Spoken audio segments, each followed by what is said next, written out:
It's just the best action script I'd ever read.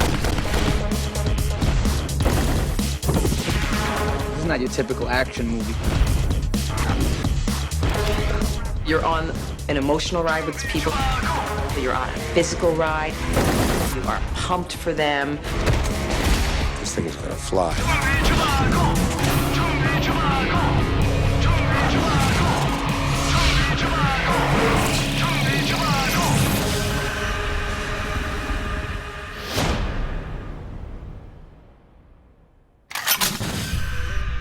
John Carpenter's always been a favorite of mine, and the fact this was a John Carpenter remake was just a irresistible kind of attraction. I mean, Assault on Precinct 13, the first one, is a great, wonderful movie, but these two are going to be completely different. I think ours is a little better.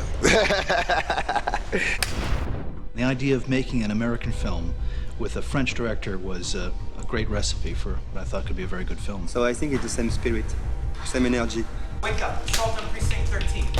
We're here, we're shooting. He's an ex-star cop that's kind of lost his shine. Get us out of here! Relax! The threat is over! Look, get us out of here! These fucking guys! Calm down! The threat is over! Good. And it turns out that the people outside attacking the precinct are cops. Tell me why cops are risking their lives to get to you, Bishop. I assume you know who I am, Sergeant. You're a scumbag gangster. And one of my scumbag partners in crime is your fellow officer, Marcus Duval. Marcus Duval and his entire team. We used to split things 50-50. Marcus got greedy, he wanted more. Once that's known, Duval, the Gabriel Byrne character, has no choice. He's got to go in and take out Marion Bishop, even if it means killing everyone in the precinct. I'm having a little problem here. The phones aren't working. I'm looking at this as a matter of simple mathematics. If we walk and those 8 people survive, and 33 lives are destroyed. The lives of my men and their families. People I'm responsible for. You're playing archetypes, and what you want is to prevent the archetype becoming a cliche, so you try to invest the archetype with some kind of emotion and some kind of complexity. Who's gonna save us from your corrupt brethren, Sarge? You? You? I'm gonna do my best to protect you, all right? Tus That is trailers. the thing Visita that mi most canal. impresses Bishop about Roenick is that he's willing to take responsibility for the precinct and for the safety of everybody inside the building. Let's barricade up these doors and windows. And I'll figure out how to get some help in here. In one piece, knowing that the possibility exists to enjoy Miss DiMatteo's charms, you know. There you go, Secretary. John Leguizamo is one of my favorite actors alive right now. He might be the funniest person I ever met in my entire life. John Leguizamo. You hearing me? Good job. Good job. All right. Oh, good job, me, my ass full of balls. You know, I'm pulling from all of them, trying to, gather all the greatness and kind of trying to steal some of their mojo. It's cool. Everybody are cool in this movie. The relationship between Roenick, played by Ethan, and Bishop, played by Lawrence, is definitely the most interesting relationship in the film. It's a relationship of trust that can turn at any moment. Look at it this way. That's me out there.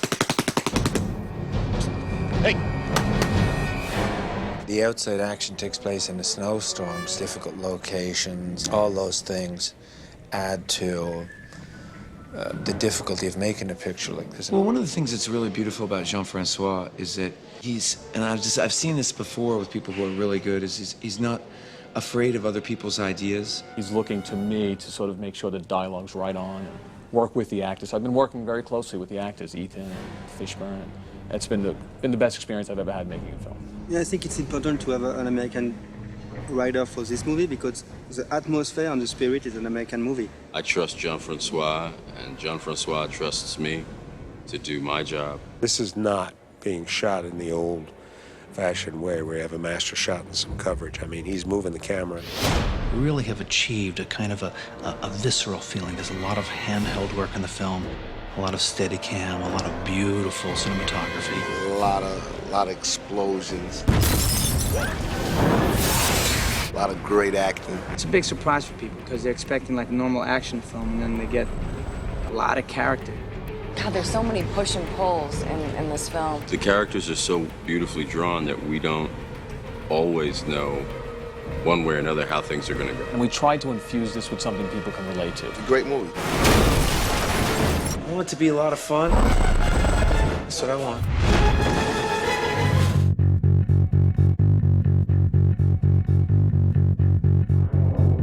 My name is Paul Osterberry. I'm the production designer. My job is to make everything look real. Many of you guys think that we went to a real location to shoot this, but as you can see, I'm about to show you, it's all fake. I'll take you inside.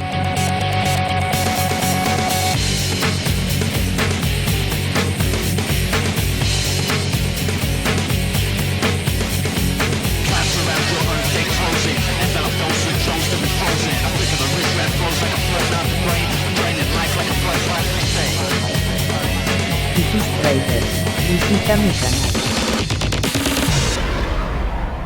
What's very important for us is reference, real reference. So we have a whole board here, which the scenic artists have when we're painting everything, just to make sure they're tying into reality. This is the New York precinct. This is a Detroit holding cell. And this is New York again. This is a compilation of two different old, battered precincts. Reference is one of the most important tools we have. And we really wanted a decrepit, turn-of-the-century kind of building, just to give the layering architecturally. This is what we're calling the roll call room. They would have been organizing various things, and it was basically a big empty room where they had their roll call and just discussions like that. Jean-François really wanted to have a two-story space. For the shooting, it made it much more interesting because we're in here for so long. This is the lunch room. There's a lot of film crew stuff in here right now, but the precinct is closing down, and this particular portion is actually still in existence. You can follow me through. We pass a rest room, very small scene in there with Ethan. And we come in here, and this looks like a grip storage room right now, but it's actually a locker room. And there's quite a big scene that takes place in here with character Alex. These walls are called wild walls. We can actually just remove them, and you can shoot from any angle you want.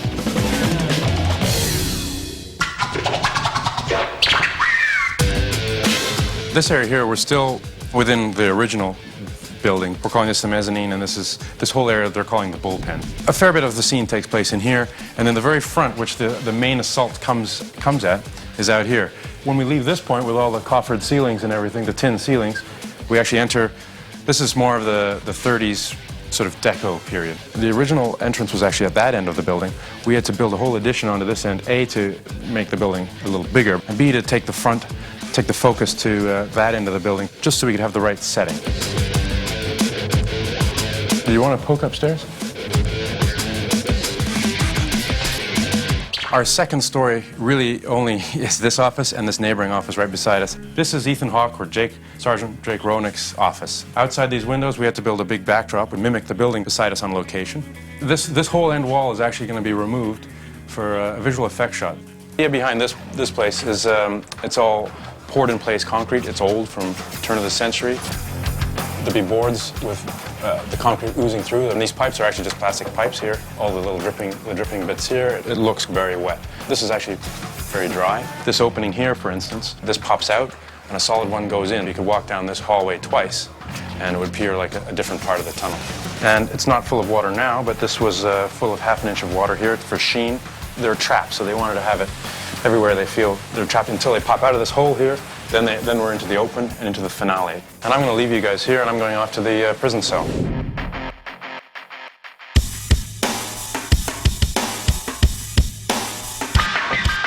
This is what we're calling the jail cell. And basically when we got here, this is just an empty warehouse/studio. The process started with a three-dimensional model on my computer that I showed the director. We walked through it, we flew through it, it went through a few different iterations. It's written one way, and then we have to make the three-dimensional space work to the way it's written.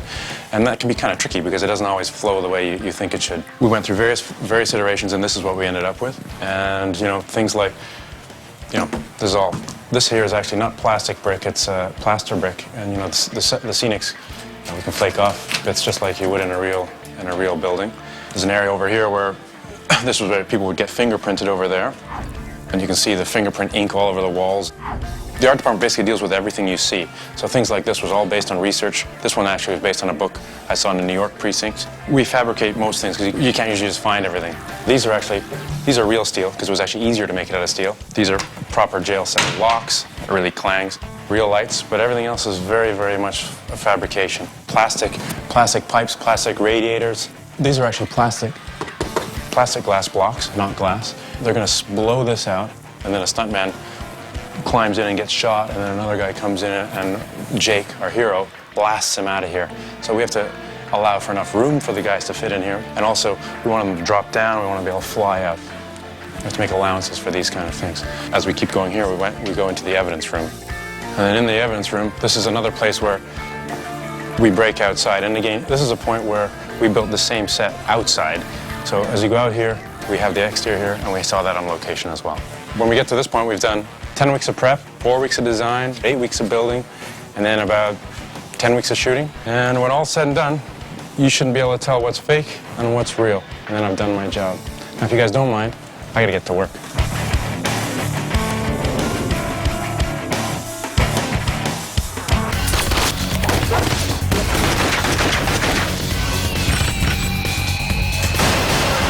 Take me alive, G-Man! I'm the weapons specialist on this production. Charles Taylor is the name.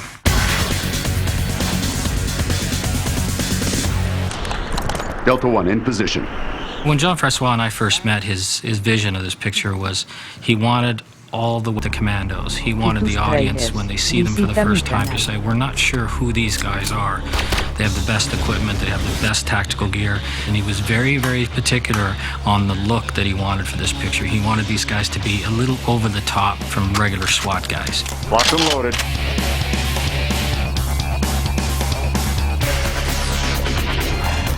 Hey, welcome to my mobile armory. Come inside.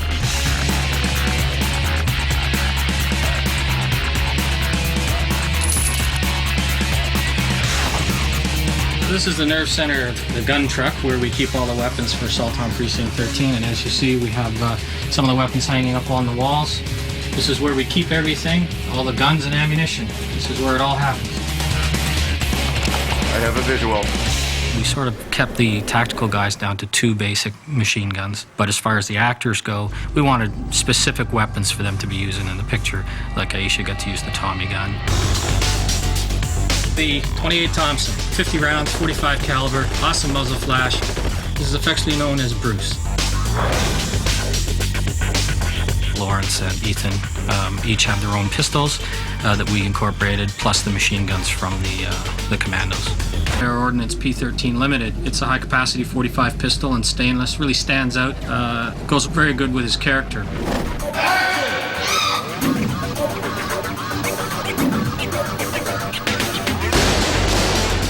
Lawrence Fishburne, we picked something that was a little bit more expensive as far as an elite kind of firearm, 9mm semi-automatic pistol. That kind of goes along with his character.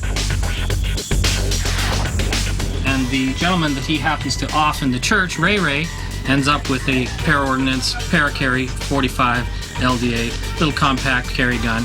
It was a bad guy, so this was a real good choice. Our director really liked this one a lot. Our commandos, we have 3 basic machine guns that we gave them. This particular one is the Heckler & Koch 9mm submachine gun with a rail fore-end and a suppressor, flashlight, and laser. It has a cool factor of 10. The best one is the SIG 552, full automatic 223 caliber machine gun, same caliber as the M16. Again with suppressor, flashlight, laser, and aim point on the top, and K-grip has a folding stock. This also worked with Jean-François' request to have very cool and up-to-date high-tech weaponry. This is the one that Ronak carries. This is the Colt M4. This is a very cool looking weapon with a serve, fore-end, and a suppressor on the front. This is for our assault team weapon. The big pinnacle scene for us was the breach when the commandos come through the front door to make sure that not only the stunt guys who were coming through the door, but the actors were safe. And not real blanks, But on the other way around, all the stunt guys were all completely covered with eyewear and protective gear and Kevlar, so that the actors shooting back at them could be using real machine guns, firing full load blanks to get the biggest look as possible. There's a lot of gunfire, and it was a lot of manpower, a lot of weapons, but we pulled it off, and I think it worked really well. Bang, bang, bang, bang, bang, bang!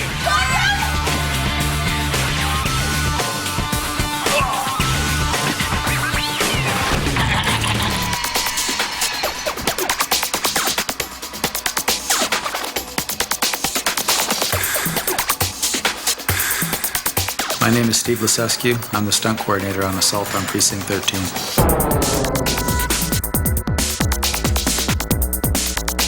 Basically what that means is I have to make Jean-François' vision a reality.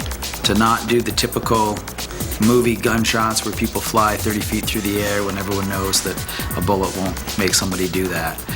Bullets are going to break the windows, they're going to break the doors, they're going to shatter things. He wants as much reaction and as much realism. We have car crashes, we have car turnovers, falls, descender works down the side of apartment buildings, a lot of fights, a lot of SWAT guys running around getting shot. So each stage was set out and drawn on paper first.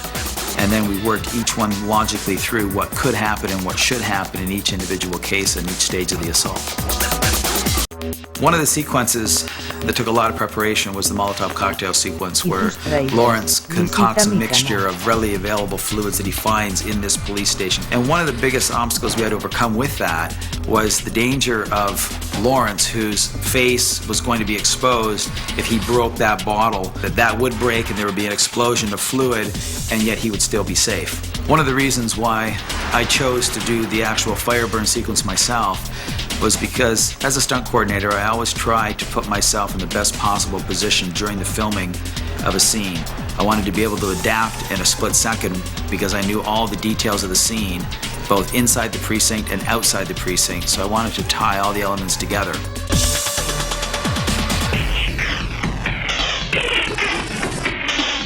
A lot of the times when we were discussing the sequences, Jean-François, he would ask me a question and then he would twist it around and ask it a different way to see how I would answer. Some of his ideas were very, very finite and very defined over exactly what he wanted to achieve.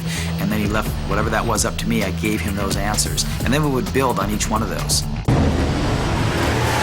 It took quite a bit of preparation for the SUV since we had to strip a lot of the interior pieces away, every precaution that we can. Each sequence is broken down over every element that I think could go wrong, and we negate every single one of them. If I don't feel 100% confident that we can achieve that shot safely, that I have to rethink that sequence, because the last thing I want to have happen on my set is anyone get hurt.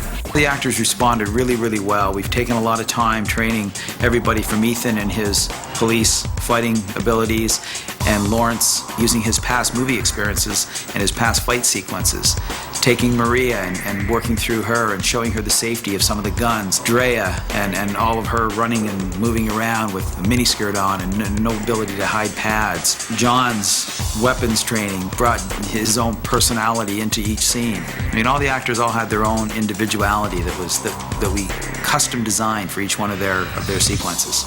The audiences today are much more sophisticated than were years ago. They want to see more of the actors. They don't want to believe that there's some stunt double who does this phenomenal feat. The more we can achieve with the actor's face on screen, then the better the audience believes and the better the audience likes to see that sequence and enjoys the character of the actor. The fucker comes in like that, playing that kid. We're always limited by time and by budgets and by elements that we can't control. So each time there's always elements that have to be looked at, and we have to try and achieve that final shot. And the bottom line is, at the end of the day, we have to have that footage in the can. And if it's not in the can, it better damn well not be the stunt team's fault.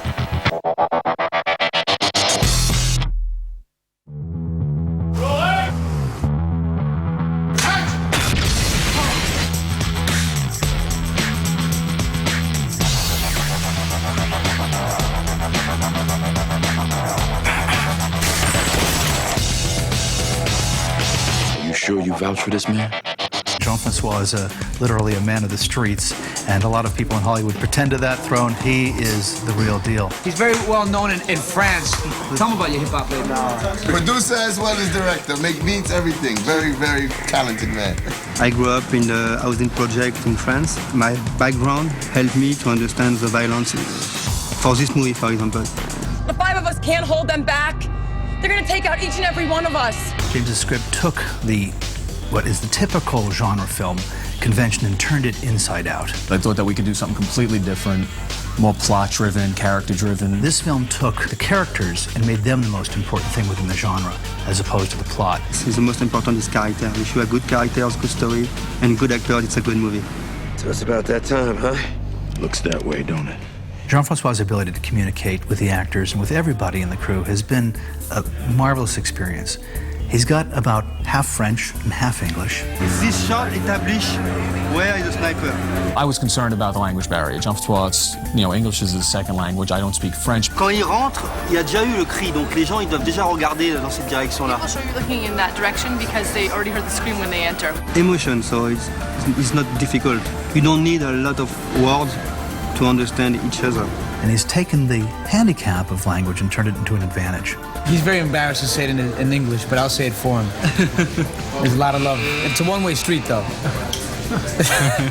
I realized the only thing that we could talk about was movies, because we couldn't talk about anything else. We didn't have the language for it. But once you start talking about movies, it's easy. Bam, bam. I like film noir. You can tell that you love film when you watch that movie. Dark movie, edgy. That's why I wanted to work with you. That's what I was talking about. Thank you. First time we met, there was no language problem at all. We loved the same movies. We were huge Unforgiven fans. So we sort of came together just knowing we wanted to make the same exact film. Are you sure about that? Yep. James DeMonaco, our screenwriter, has been on the set with us practically every day. I got his voice now. Yeah, he's got it. You'll see, though, what's coming up. He's here not only having written a fine script, but as our American ear. Sometimes he's a producer for me, because he speaks a lot with actors about the script, and sometimes we want to change line, and he's very good at it. Simultaneously, it's happening on the other end. Everything needs to be perfect and within the frame of the film. I know. The frame just comes down here to the bottom here, and it'll be framed perfectly. Okay, perfect. He feels if anything feels false, the audience is going to step out for a second. Even though we're here, I want to do it right. How could you possibly do it wrong? They were right in the process, but very letting me do what I wanted to do at the same time. It was very collaborative. It was the best collaborative experience I've had. When you take a genre film like this and you turn it inside out and you say, more important even than the plot conventions of a genre action film is the character, I think that makes Assault on Precinct 13 a dynamic movie.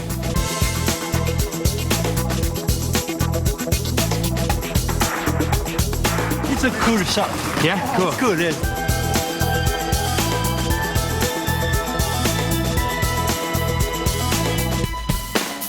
Cut.